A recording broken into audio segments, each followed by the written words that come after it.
Mohamed, and this is a special episode of the Bare Bones Physiology Podcast. Today, we're in the lab. We're getting the opportunity to explore how isokinetic dynamometers work, and at the same time also trying out some of the involuntary stimulations of skeletal muscles and seeing the impact and the way that we can use that for fatigue assessments. So what an isokinetic dynamometer is that it's basically a machine that allows us to control things like speed, force, and other aspects of force production within muscles.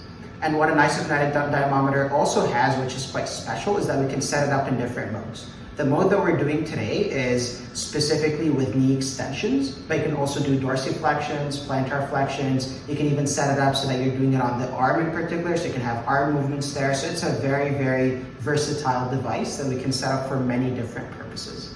And as you can see here, that's a digitimer that we use to electrically stimulate a muscle. So there are wires that come out of here, and then they connect to a transcutaneous electrode that's placed on the muscle itself. What's special about the electrodes that we use is that these electrodes are basically aluminum foil that have a conducting gel, which happens to be ultrasound gel in our case, and then it's wrapped with paper towel. And on the side, it's in contact with the skin. It has water added to it to make sure that it's also able to transmit these electrical stimulations. So as you can see here, this is how we can control the isokinetic dynamometer. So we have different modes. We have the isokinetic mode, which is controlling speed. We have isotonic, which is controlling force. Isometric, which sort of makes sure that we have not a dynamic contraction, but an isometric contraction, which is sort of that there's no change in the lengthening of the muscles. But when we go back to the isokinetic mode, what we use it actually for our protocols that we've been using, Andrew and I, in the lab so far, is the isokinetic mode. And what's really great about the isokinetic mode is I can stabilize it at a certain speed. So for example, 115 degrees per second, and that kind of caps the speed at which, for example, in the case of a knee extension, the knee extension occurs. But at the same time, what we could also do is that we can set it at something like 0 degrees per second. And then that way we're still doing an isometric contraction, but we can sort of transfer between an isokinetic and an isometric within a protocol very, very easily. So that's what we're going to be using today for our purposes. All right, so what we're going to be doing right now is that we're going to be trying out a maximal voluntary contraction, or what's called an MVC. And really what's happening with an MVC is that the person is just trying to maximally produce force. So as you can see here, this spike 2 again is giving us live readings, and we're going to get the opportunity of trying it out and seeing what an MVC looks like. All right, Andrew, so are you ready to go? Yep. Okay, I want you to push as hard as you can in 3, 2, 1, push, push, push, push, push, push, push, push, go, go, go, go, go, go, go, go, go, go, go, go, go, go, go, and relax. So as you can see here, with an MVC, what's really great about it is that it has almost like a box pattern. So the person is pushing as hard as they can. They're trying to maintain that force output for a period of time. And then after that, it sort of goes back to almost original force or baseline force. So what's really great about MVCs also is that we can use it for certain things, like, for example, detecting central fatigue, as we're going to be seeing later on in this video with something like twitch interpolations or whatever. And an MVC in recent protocols, and usually the way it's done, is that it's usually for like about 5 seconds. So the person tries to really hold that maximal force for a period of 5 seconds, and then after that, they just go back to baseline after. So what we're going to be doing right now is that we're going to be trying out some of the involuntary stimulations using this digitimer device here. So we've already sort of set up some shortcuts on spike 2 so that we're able to do the stimulations using shortcuts on the keyboard. And the first type of stimulation that we're going to do is called a doublet. So what a doublet is that it's 2 stimulations.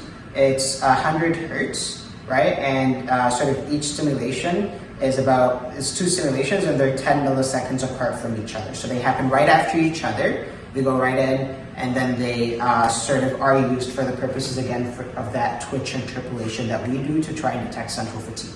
And what's really great about it is that it acts as a supramaximal twitch. Right, so let's say, for example, that the person is going really way up with an MVC, and then we give them a doublet. What it does is that it shows us the difference between the maximal force that the person is producing and the force that they actually go up to once we give them that involuntary involuntary stimulation or simulation that they have. All right, Andrew, so what I will be doing is that I will be gradually increasing how much current I'm giving you. And what we're looking here for is that we're trying to increase up to a level that whereby even when I do increase the current, there's no increase in the force that the muscle itself is producing. So I'll start off by giving you a very low stim at 20 milliamps. So I'll give you a stim in 3, 2, 1. All right, so that was pretty low. You might have noticed a very slight twitch. You might not have even visibly noticed it, but you might have felt it. But I'll now increase it up to 40 milliamps. So I'll give you another stim in 3, 2, 1. All right, there we go. So I'll now increase it up to 60 milliamps. So I'll give you a stim in 3, 2, 1. Okay, now let's keep going up to 80 milliamps. So I'll give you another stim in 3, 2, 1. Give me another stim at 100 milliamps in 3, 2, 1. So what you might notice here on the screen is that we might have started having very fast increases or very high increases between one interval and the other, even though we were just increasing our current by 20 milliamps from one to the other. But now we're starting to notice that the increases are starting to plateau a little bit, so that those increases are not happening to the same degree anymore, even though we're increasing by the same intervals. So now we're going to go up to 120 milliamps. So I'll give you another stim in 3, 2, 1. So it's quite an increase there, that's good. Give you another stim in 3, 2, 1. So now we're going to go up to 160 milliamps in 3, 2, 1. 180 in 3, 2, 1. So now what I'll do is that I'll just put a cursor here to see if we're starting to reach that plateau. And as you might see again, that increase was not very steep as it was right at the start. So now we're going to go up to 200 milliamps in 3, 2, 1. So now as you might notice, the increase beyond that cursor is very, very slight. But I'll still nonetheless put it up there. So Andrew, I'll give you another stim in 3, 2, 1. Alright, so we did indeed reach our plateau. So even though, as you can see here, we did put the cursor, and that was 200 milliamps. We did put the cursor here. When we did go to 220 milliamps, which was 20 milliamps increase, and we do see that there is an increase that happened beyond that cursor, which means that we did indeed reach our plateau, and that is the current that we need to give the doublet at.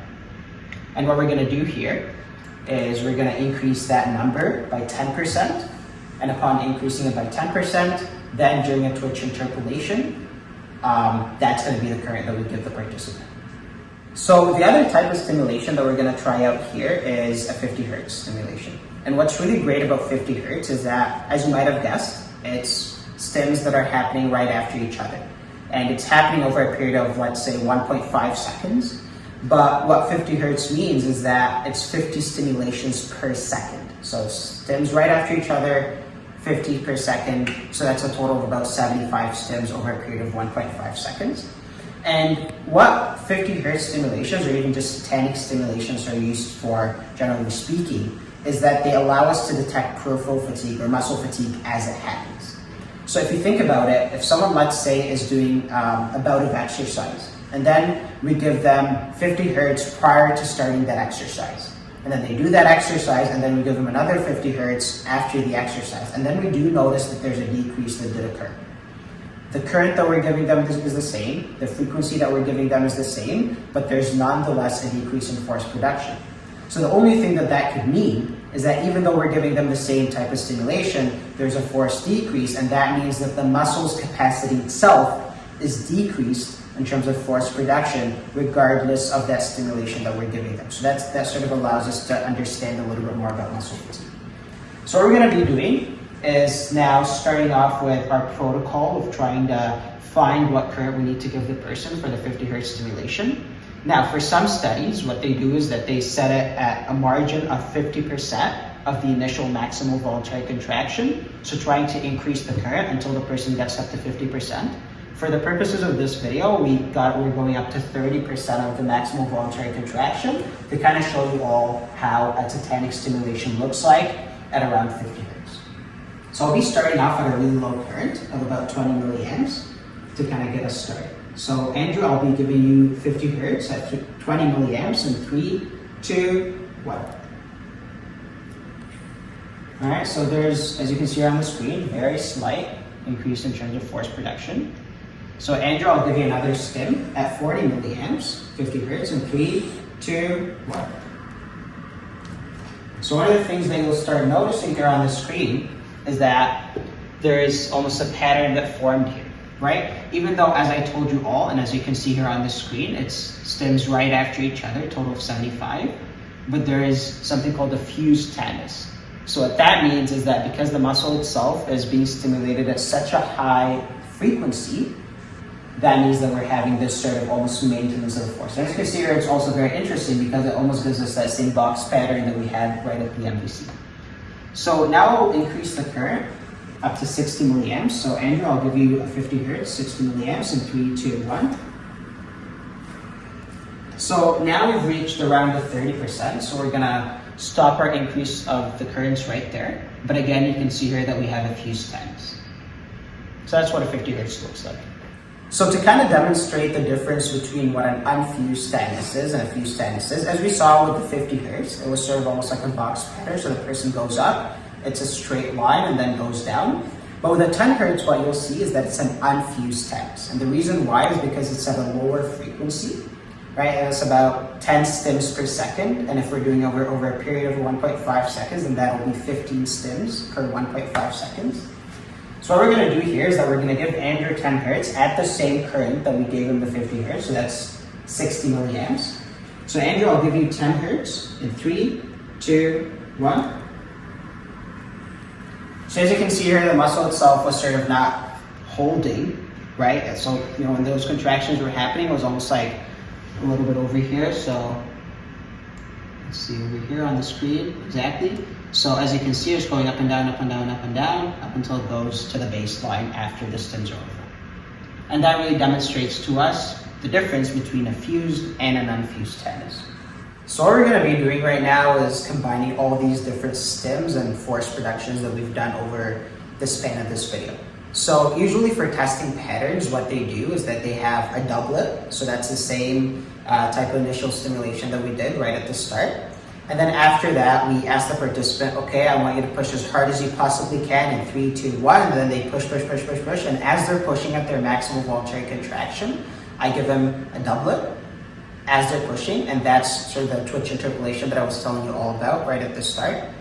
And then after that, we're going to do a potentiated doublet. So that's doing a doublet again. What really occurs usually, for the most part, is that you have an increase between that initial doublet that we give the participant and then the doublet right after the twitch interpolation is over. There are some various explanations that exist in the literature as to why that happens, but that's sort of a natural occurrence that does occur with human beings, generally speaking, in terms of their muscles.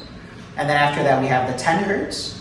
So that's the stim that we tried, the unfused tannus. And then we have the 50 hertz. So this whole pattern of testing, what it allows us to do is that it allows us to understand central fatigue and peripheral fatigue at the same time.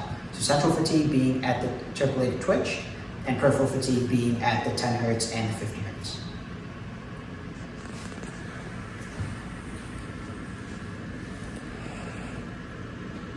All right, Andrew, so what we're going to be doing right now is a doublet. So I'll give you a doublet in 3, 2, 1. Andrew, I want you to push as hard as you possibly can in 3, 2, 1. Push, push, push, push, push, push, go, go, go, go, go, go, go, go, go, go, go, and left. I'll give you another doublet in 3, 2, 1. And now we're going to be going down to the current that I gave you at the start with the tannus. So I'll give you a 10 hertz in 3, 2, 1. And 50 hertz in 3, 2, 1.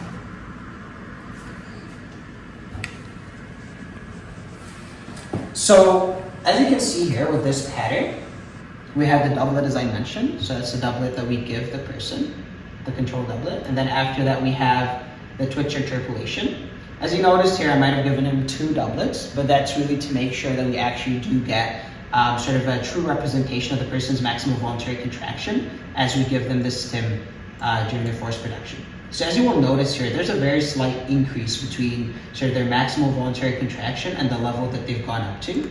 So that's roughly what it is over here, and that's roughly what they increased up to, or what Andrew increased up to. And what this does is that it allows us to sort of see the difference between the person's max force production and the force production that they actually go up to. And this is a really good way of calculating voluntary activation, which is again an indication of central fatigue. And then we give the person the potentiated doublet. So that's over here what it is. That's the potentiated doublet right there. And then using the potentiated doublet as well as that increase in terms of force production, that's a way to calculate voluntary activation. And then now if we go a little bit over to the 10 hertz and the 50 hertz, again, you can see that there's an unfused tetanus happening over here. And there's a fused tetanus with the 50 hertz that's happening over there. And as you can see here on the screen, again, those are all of the electrical stimulation protocols that we have. But what's really interesting about 10 hertz and 50 hertz, and the reason why we do both of them, is that there's actually a concept that exists in physiology in terms of the force-frequency relationship. So what happens with muscles is that as we start increasing the frequency that we're giving the muscle, frequency of stimulation, there's an increase that occurs. But this increase happens in a sigmoidal pattern. So we have a little bit of a sort of slow increase when we're right at the start. We have a steep increase, and then after that we have a plateau. What's really great about the 10 hertz is that it's closer to the steep part of the graph when it comes to the force-frequency relationship. And what's really interesting about a 50 hertz is that it's closer to that sort of plateaued part of the graph. So by taking both the 10 hertz and the 50 hertz, what we're doing is that we're trying to see here, okay, so if the person's peripheral fatigue is occurring, right, how does it affect the 10 hertz in terms of that sort of a little bit more of dramatic decrease that might happen over time, and with the 50 hertz, that slight decrease that might happen over time in comparison with the 10 hertz. And the way that that's done usually in papers is that they get the ratio of both of these numbers, and then they use it as a parameter of trying to find peripheral fatigue as it occurs. Thank you all for watching how we use the isokinetic dynamometer, how we do stims using this device, the digitimer, how we collect our data, and all these different things that we do here. We will be attaching some papers in the description section, sort of for your reference to learn more about this topic and about utilizing this methodology. We really hope you enjoyed this special episode of Bare Bones Physiology, and we're going to see you in our next episode.